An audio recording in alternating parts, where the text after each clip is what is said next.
What is up yo guys? At ako nga pala si Macmacgani at welcome to my trading channel. Ngayong araw na to guys ay may tuturo na naman ako sa inyo ng bagong strategy. At ito, ang Bollinger Band. Ang Bollinger Band ay naturo ko na nung nakaraang video. Ganito lang kasimple gamitin yung Bollinger Band. So yan, nandito na tayo. Para mabuksan yung Bollinger Band, i-click natin to. Pag-click natin yan, so, kiklik din natin yung Bollinger Band. Pag-click natin yung Bollinger Band, ito yung period, 25, deviation, 3, SMA. Yung i-click natin, okay? So, yung color na yan, default na rin yan. So, click natin, okay. Yan! So, ito na yung Bollinger Band, guys. Yung nakikita nyong line sa gitna, yan yung moving average. At yung nasa taas naman, yan yung deviation na nilagay natin kanina. Plus 3 deviation at minus 3 naman deviation sa baba. So, minus 3 deviation, plus 3 deviation. Okay? So, isa to sa makakatulong sa inyo para malaman kung yung market ay pataas o pababa. So, example, ito. Tumama siya dito. Pag tumama yung market dyan sa Bollinger Band, sa lower deviation na Bollinger Band, is posibleng umakyat yung market. Okay? So, dito naman, kung nakita nyo dito, tumama dito yung market sa Bollinger Band. Sa upper deviation naman. Kaya siya bumagsak. Okay? So, dito, ito, tumama naman siya dito.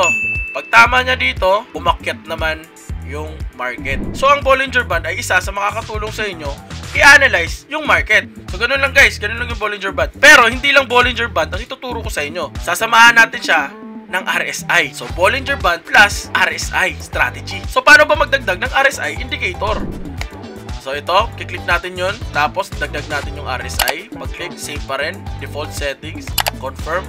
So, nandito na yung RSI. Sa RSI, guys, may nakikita kayo na tatlong linya. Yung line na color violet, yan yung magbabase kung yung market ba ay pataas o pababa. Yung line naman na dalawa na to, dyan mo nalalaman kung gaano ba kataas o kababa yung dinagdag or binawas ng market. Kung lumagpas yung market dito, ibig sabihin nun, nabawasan siya ng 30% dun sa market price niya. Kung tumaas naman, is dumagdag yung dinagdag niya is 70% sa main market niya. So tara, subukan na natin mag-trade gamit yung Bollinger Band at saka RSI strategy. At syempre guys, babaguhin natin yung duration. Gagawin natin 30 seconds yung duration niya para mas mahaba yung taas or baba ng market. So yan, 30 seconds deal duration na natin. So tumama na siya dito. So maghanap na lang tayo ng perfect timing para makapasok sa market. So yan, mukhang tatama na to. Yan dito. Yung tumama na siya sa Bollinger Band guys. Tapos yung RSI natin, tumama rin sa 30%. So posible, umakyat na yung market. So try natin mag-trade dito. Hintayin lang natin umakyat yung market. Oh, yun! Try natin pumasok. Yan! Pasok na tayo. Oh! Nanalo tayo ng 920 pesos. Guys, ganun lang kadali mag-trade gamit yung Bollinger Band at saka RSI strategy. So maghanap na naman tayo ng bagong opportunity para makapasok ulit sa market.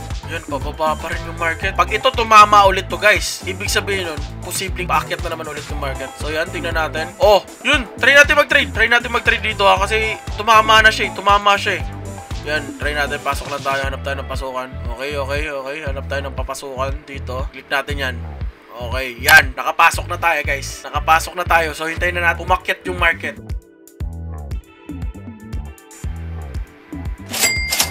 Oh!